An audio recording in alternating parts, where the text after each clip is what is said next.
This is the line I crossed. I didn't think of it as finding a victim. I thought of it as casting. Because what I wanted wasn't a moment. It was a sequence. A clean beginning. A clean middle. A clean end. I had spent years watching stories where killers were emotional, sloppy, impulsive. And then there was the other kind. Calm, disciplined, methodical. The kind who believed rules separated them from monsters. I told myself I was closer to that second kind, so I studied behavior. How trust is built quickly when nothing feels urgent. How people agree to meet strangers every day as long as the context feels normal. The first step was never violence. The first step was a profile that wasn't mine. A woman's photo, a friendly tone, just enough interest to feel real, but not desperate.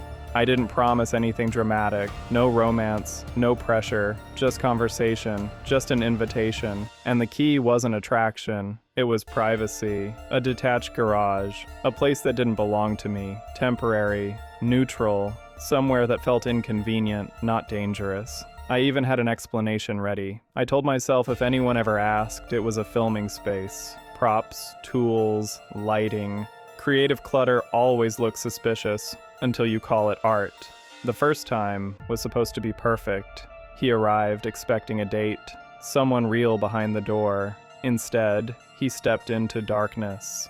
I came from behind wearing a mask. I believed surprise would be enough. I believed fear would freeze him. I used a stun weapon because I thought pain meant control. I covered his eyes because I thought blindness meant obedience. I was wrong. He fought back. Not like television, not clean, not quiet. He resisted. He struggled. And then he escaped.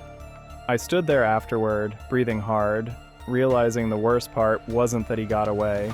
It was that the plan had failed. Not morally, logistically. I told myself the attempt didn't count. Every story has a false start. He didn't report it right away. Embarrassment does that to people. It makes them doubt themselves. It makes them stay silent. For a moment, I thought that meant I'd been right, so I adjusted. I reviewed every mistake like a scene that needed reshooting. Timing, position, expectations. The second time, the lure was the same, just smoother. Another conversation, another invitation. Another person trusting a voice that wasn't real. Again, the garage. He even told people where he was going. Because meeting someone from a dating site doesn't sound suspicious. When he arrived, there was no hesitation. This time it worked. What happened after wasn't rage. It was procedure. The part people misunderstand is thinking violence is the hardest moment. It isn't. The hardest part is everything that comes after.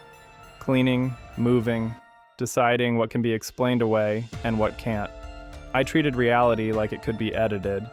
Like mistakes could be erased if I worked carefully enough. But real life doesn't cooperate. Blood spreads. It transfers. It finds places you don't think about. People notice things that didn't make sense, messages sent that didn't sound right, stories about sudden travel that didn't fit the person they knew.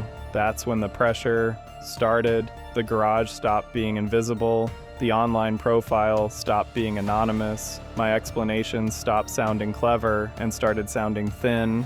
And then there was the writing. A document I told myself was fiction, a story about a failed first attempt, followed by a successful second one. I thought calling it a script would protect me. I thought imagination was a shield. But when someone else reads a story that mirrors reality, they don't see creativity, they see confession.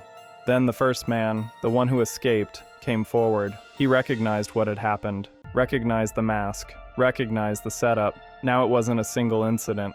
It was a pattern. At trial, I admitted I killed him, but I tried to reframe it. Accident, panic, self-defense. The jury didn't buy it.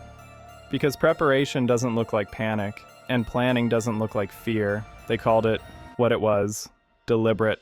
First degree. Life in prison.